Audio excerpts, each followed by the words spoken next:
श्री राम जय जय राम। श्री राम जय जय राम। श्री राम जय जय राम। श्री राम जय जय राम। सच्चिदानंद भगवान की जय। सनातन धर्म की जय। सद्गुरुदेव भगवान की जय। आज आप लोगों को संत शिरोमणि गोस्वामी तुलसीदास जी का एक पद जो है बताते हैं, जिसका यदि पालन जीवन में हो जाए तो हमारा जीवन जो है सार्थक हो जाए। तुलसीदास जी कहते हैं, रैन का भूषण इंदु है, दिवस का भूषण ध्यान, कर्म का भूषण भक्ति है और भक्ति का भूषण ज्ञान, ज्ञान का भूषण ध्यान है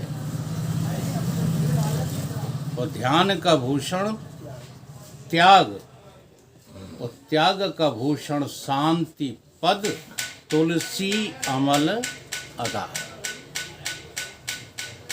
अब हमें एक एक शब्द के लक्ष्य से जुड़ना है।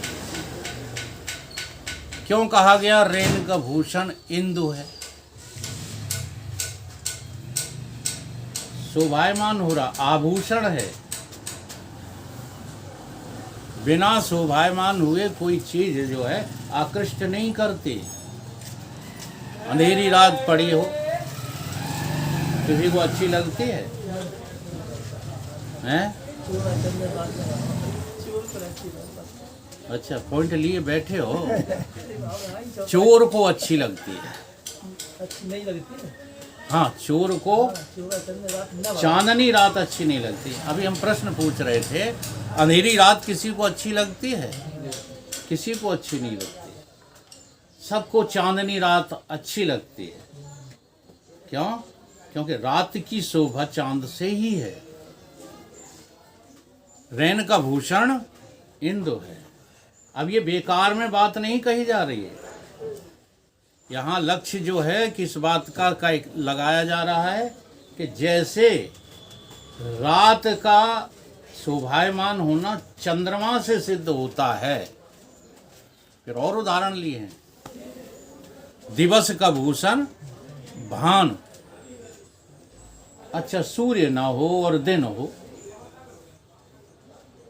दिन रात जो है सूर्य आवृत बने रहें, कभी उगे ही ना, तो तुम्हें इस दिवस की कोई जरूरत पड़ेगी? तो दिवस की जो है शोभायमानता किससे है? कौन है इसका जो है भूषण? भूषण माने गहना, भूषण माने शोभा, दूषण नहीं। देखो, अंधेरी रात दूषित होती है, क्योंकि इन्होंने उदाहरण दे ही दिया। चांदनी रात चोर है, चौपाई बोल दो। चांदनी रात न हाँ, चोर ही चांदन रात न भावा। चोर को चांदनी रात अच्छी नहीं लगती। अपराधियों को चांदनी रात अच्छी नहीं लगती। अंधेरे में ही बुरे कृत्य होते हैं। देख लो खूब गहराई से, करे हों बुरे काम, हमने तो करे, तो हमें पता है। अंधेरा चाहिए। सिगरेट पीने कहाँ जाते थे? हैं?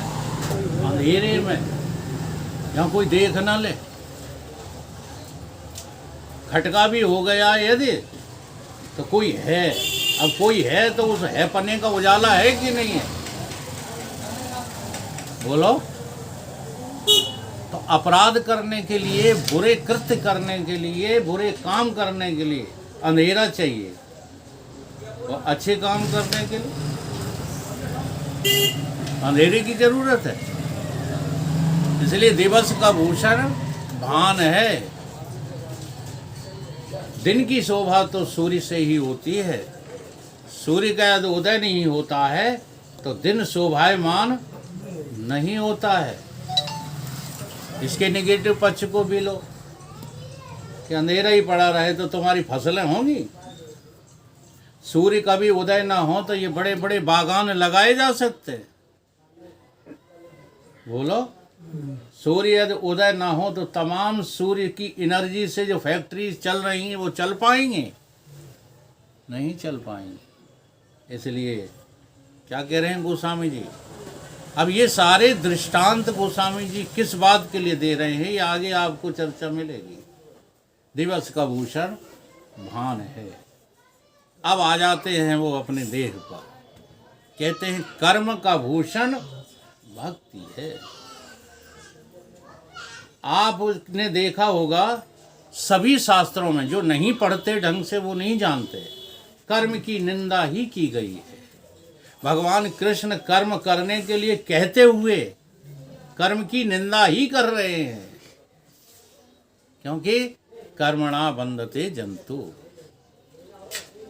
कर्म तो जंतु को, जीव को बंधन में डालते हैं, और जो चीज बंधन में डाले वो हमारी हितैषी कैसे हो सकती है? आत्म शुद्ध स्वरूप को भूलो,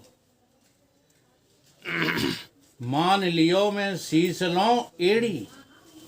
अब जब तुमने इतना मान ही लिया कि मैं यही हूं, तो अब आगे देखो कर्मों को ही मान पाओगे। अब क्या मानते हो? स्वर्ग लहे शुभ कर्म किए। अब स्वर्ग कब मिलेगा तुम्हें? जब तुम कर्म करोगे, शुभ कर्म करोगे। नहीं बात समझ में आ रही हो तो आप प्रश्न तैयार कर लेना। प्रवचन के एंड में हम उस प्रश्न का आपको हल दे देंगे। स्वर्ग लहे कर्म किए, शुभ कर्म किए, और दुष्कर्म किए दुख नरक नसैनी। और कर्म के नाश है ज्ञान बिना।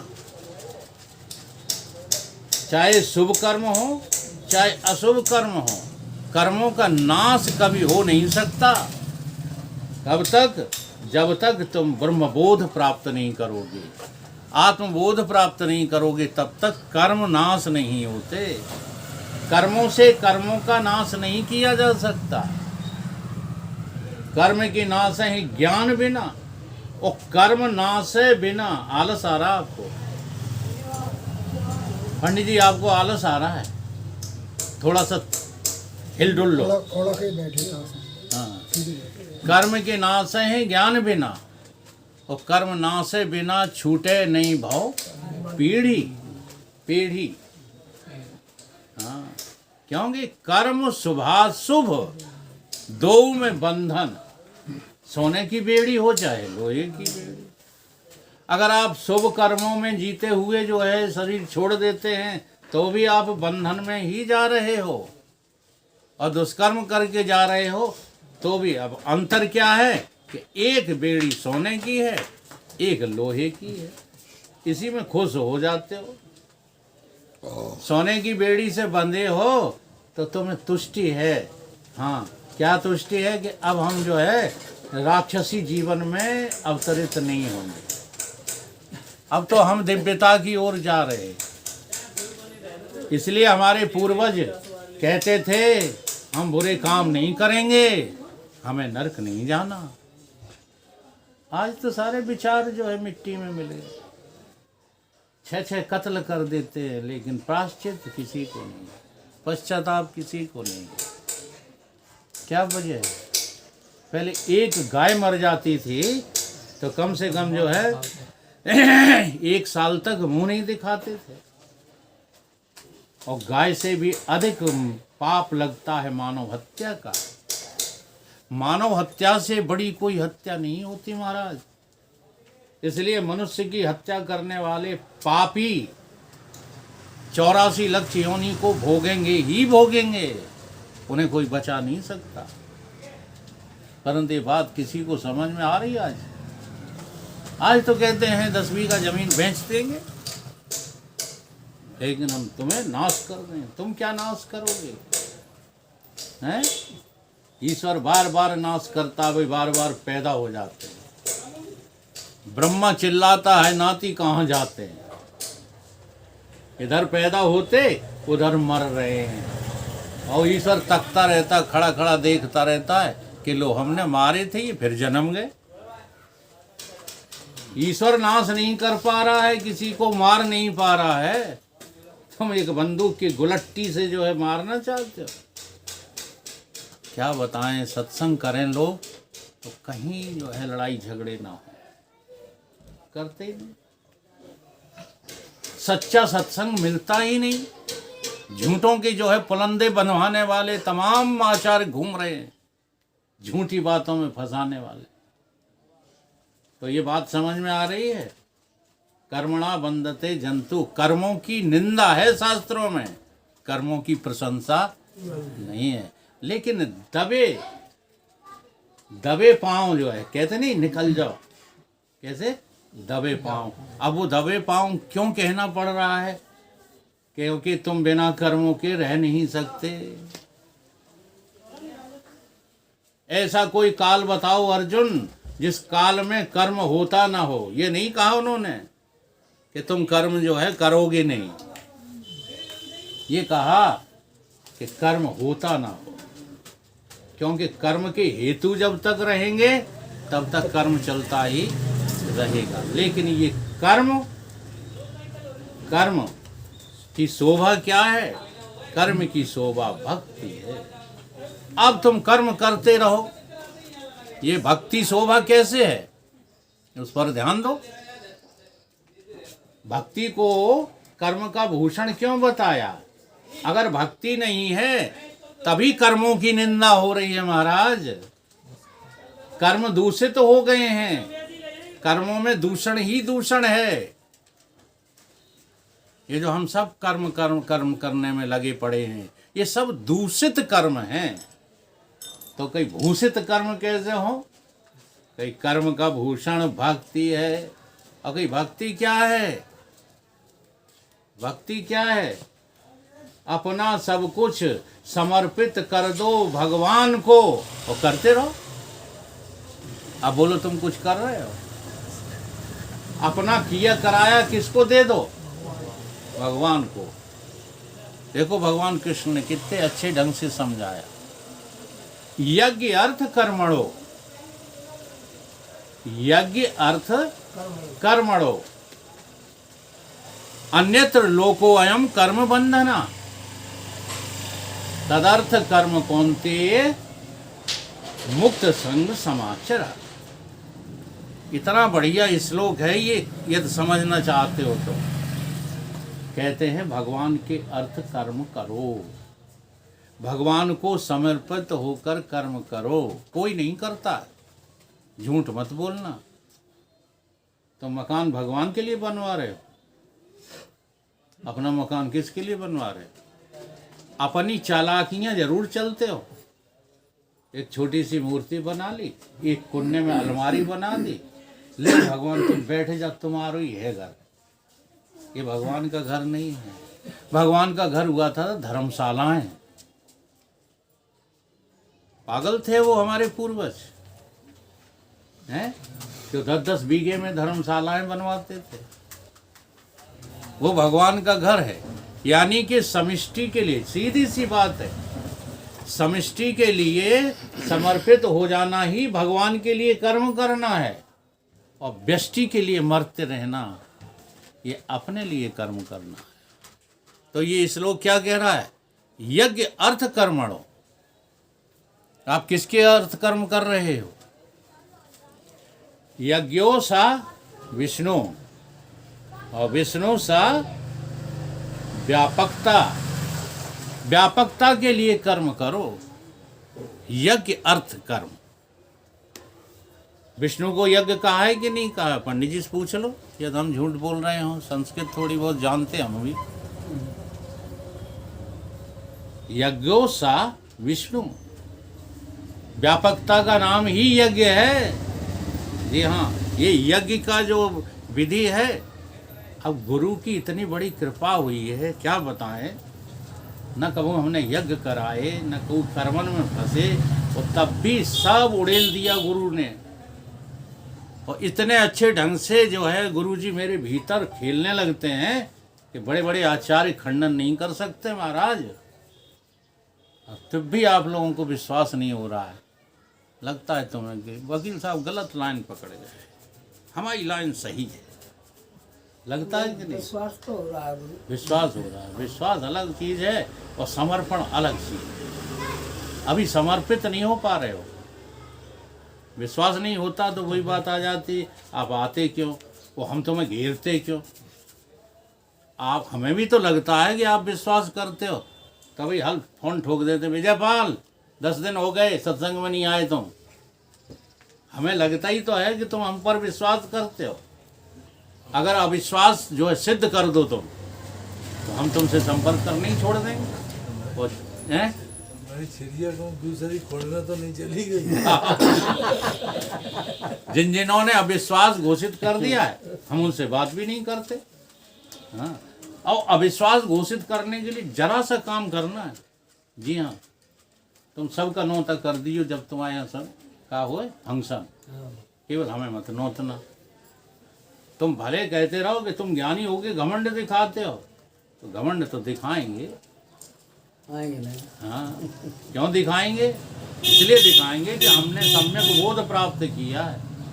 हम कोई उल्लू वाले परमहंस थोड़े ही हैं।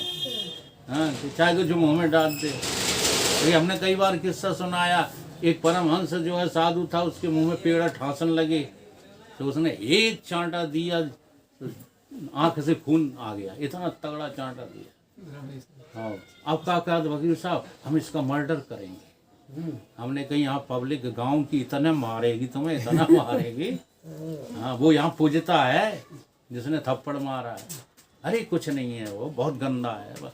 हम तो पहले से ही जानते थे, तुम हमें काहे खींच लाए। ऐसे परमहंसों से हम बहुत दूर रहते हैं।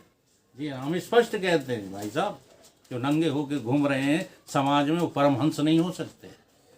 इन्हें इतना सहूर नहीं है कि आम जो है देवियाँ देवता, लड़के लड़कियाँ तुम्हारे शरीर का नंगा प्रदर्शन देख रहे हैं, तुमको शर्म नहीं आती? इतना बोध नहीं है तुम्हें? तुम काहे के परमहंस हो?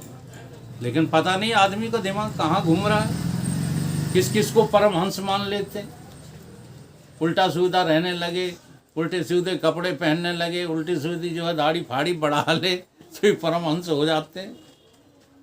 ये परमहंस के लक्षण नहीं है। ठीक है, तो यज्ञ अर्थ कर्माणि, यज्ञ अर्थ कर्म का अर्थ है समष्टि के लिए कर्म करो, इसलिए राष्ट्र के लिए कर्म करो, इसलिए समाज के लिए कर्म करो, अपने लिए मत करो। जो ऐसा करते हैं वो कभी कर्म बंधन में नहीं फंसते। ये कर्मों से बचने का उपाय है। इसलिए अर्जुन को भी कहते हैं तदर्थ कर्म कौनते। हे अर्जुन, तू ऐसे ही भगवत अर्थ कर्म कर तो तेरा साथ किससे हो जाएगा? मुक्ति से हो जाएगा। मुक्त संग समाचार, तू मोक्ष को प्राप्त हो जाएगा। तो डायरेक्ट कर्म से मोक्ष नहीं मिलता, कर्म करने से निष्कामता आती है, और निष्कामता से भगवान की भक्ति आती है, और भगवान की भक्ति से आपके अंदर मुमुक्षा पैदा होती है, और मुमुक्षा ही ज्ञान की प्रथम सीढ़ी है। जब तक जिज्ञासा नहीं होगी तब तक आप प्रश्न ही नहीं पूछेंगे, और प्रश्न नहीं पूछेंगे तो मोक्ष का दरवाजा बंद ही बना रहेगा। साधन धामो मोक्ष का द्वार, अभी आपका मोक्ष का दरवाजा बंद है। जी हाँ, इसे खोलना है, और इसे खोलने के लिए जो है कर्म की और उपासना की साधना बताई गई है। तो वो निरर्थक नहीं है शास्त्रों में, लेकिन बाद में तो निंदा ही की गई है।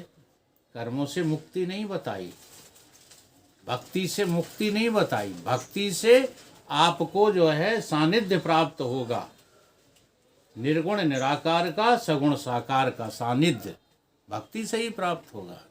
बिना भक्ति के जो है भगवान का सानिध्य नहीं मिलेगा।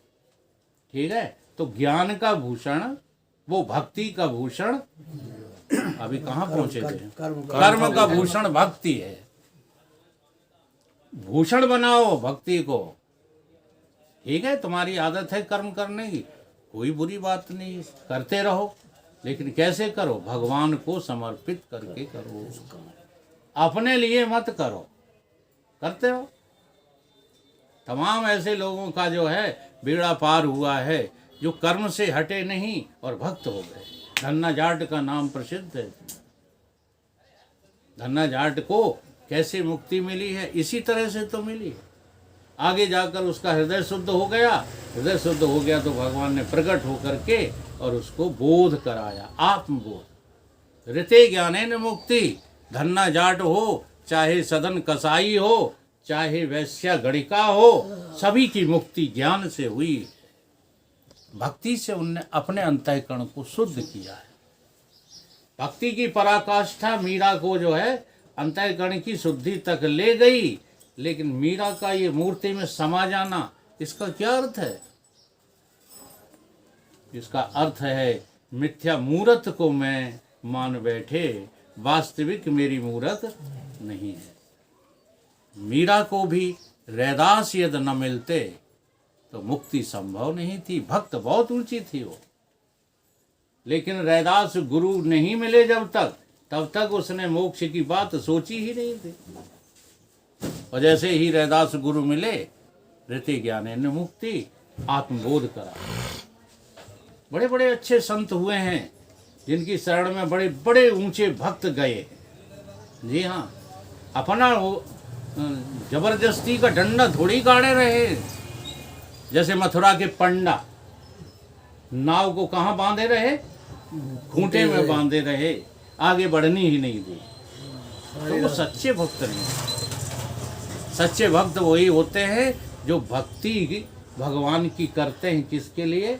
अपने मोक्ष के लिए। इसलिए जो इन्होंने लक्ष्य वाला प्रश्न किया था, तो 4 पुरुषार्थ होते हैं, उनमें से 3 को गौण मानो। काम को गौण मानो, अर्थ को गौण मानो, और धर्म को भी गौण मानो। मुख्य क्या पकड़ो? लक्ष्य क्या होना चाहिए? मोक्ष। मनुष्य अवतार का लक्ष्य ही क्या होना चाहिए? मोक्ष होना चाहिए। मोक्ष के लिए जो है भक्ति करो, मोक्ष के लिए निष्काम कर्म करो। जी हाँ, निष्काम कर्म करके दुकान चल जाए। वो आया नहीं है। एक बार प्रमोद जी ने कहा कि मुरलिया बहुत चिल्लाता है। क्या कहता है? तुम्हें याद नहीं है? हमने तुम्हारी बात हुई तो हमने इन्हें बताया, हमने चिल्लाता है कि कौन से इष्ट का नाम लेता। हमने किसी इष्ट का नाम नहीं लेता। क्या चिल्लाता है? मैंने कहा चिल्लाता है दुकान चले, दुकान चले। हमने कहा देखो, ध्यान दे करके देखो, वास्तव में वो नाम तो लेता था शिव जी का, लेकिन उच्चारण जो हो रहा था वो डिटो यही हो रहा था, क्योंकि हृदय में वो दुकान बैठी है। समझ ले, सुन ले बात है। हृदय से अर्जुन तिष्ठति। जब तक हृदय में तुम्हारा इष्ट नहीं है, तब तक तुम्हारी जो है पश्चंती वाणी से दुकानी मकान निकलेगा महाराज। ठीक है, तो कर्म का भूषण भक्ति है। बिना भक्ति के ये कर्म तुम्हारे 2 कौड़ी के नहीं। और भक्ति का भूषण ज्ञान है। अब भक्त हैं साहब, बड़े बड़े ऊंचे भक्त हैं, और भक्ति करते करते